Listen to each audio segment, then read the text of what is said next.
অনেক বছর পর মামাবাড়ি এসে বেশ অনেকগুলো দিন কাটালাম। আজকে বাড়ি ফিরে যাওয়ার পালা, তাই মনটা একটু খারাপ খারাপ আমাদের সবারই। ওর মধ্যে সানভিকে স্নান করাবো বলে ডাকছিলাম, সে তো ঠিক সুযোগ পেয়ে চলে গেছে পাশের বাড়ি ভাই বোনদের সাথে খেলতে। ওখানে গিয়েও বন্ধু পাতিয়ে নিয়েছে ঠিক। আর ভাই গেল স্কুলে, ওর পরীক্ষা, ভাইয়ের আজকে থেকে পরীক্ষা শুরু। তারপরে আমিও স্নান টান করে সানভিকে লাঞ্চ করিয়ে দিলাম। তারপরে আমার লাঞ্চ করার পালা। আজকে লাঞ্চে ছিল মাছের ডিমের ঝুড়ি আর লোটে শুটকি আর মাছের মাথা দিয়ে পুঁই শাকের তরকারির সাথে ডাল ছিল। তো আমি খুব একটা ডাল ভালোবাসি না বলে খাইনি। তারপরে একটু রেস্ট নিয়ে কোল্ড ড্রিঙ্কস খেয়ে ব্যাস আমি রেডি হয়ে পড়লাম। আর এর ফাঁকে সানভিকে ঘুম পাড়িয়ে দিয়েছিলাম, তাই ঘুম থেকে ওঠার পর বেচারির মুডটাই অফ, তাই না?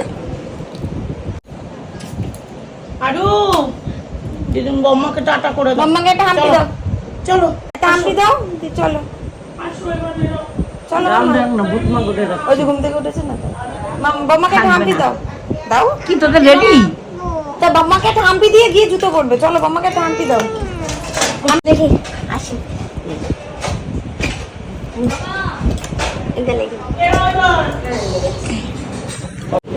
দাদু, আসি, সাবধানে থেকে আসি। টাটা, চলো চলো চলো চলো সানভি, চলো ট্রেন আসবে মা, চলো। পাপার বাড়ি? হ্যাঁ তো সানভি কোথায় যাচ্ছিস? হ্যাঁ কোথায় বাড়ি? পাপা না এলে কি করে যাবি পাপার বাড়ি? এখন এখন দাদুন বাড়ি যাচ্ছি আমরা। আমি পাপার বাড়ি যাচ্ছি। পাপার বাড়ি যাচ্ছিস? তা পাপা কই? পাপার বাড়ি যাচ্ছিস তুই? হ্যাঁ দাদুন বাড়ি, দাদু। আমরা এখন দাদুন বাড়ি যাচ্ছি মামা, পাপার বাড়ি না। ভেঙে যাবে, সানগ্লাসটা ভেঙে যাবে এইভাবে। দাদুন বাড়ি। স্টেশনে দাঁড়িয়ে থাকতে থাকতে একটা জিনিস লক্ষ্য করলাম যে আমার ফেসের মধ্যে একটা ব্রণ বেরিয়েছে।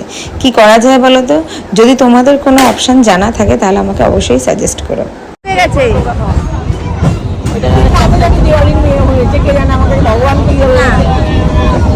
আর সানভি এখন এত দুষ্ট হয়েছে কি বলবো। বাড়ি থেকে আমি ওকে চুল বেঁধে এনেছিলাম, ও এই ট্রেনে বসে বসে ওইটাকে খুলে বলছে আমি নিজে নিজে বাঁধবো, মাম্মা ক্যামেরা অন করো। তারপরে ট্রেন থেকে নেমে রিক্সা করে বাড়ি এলাম।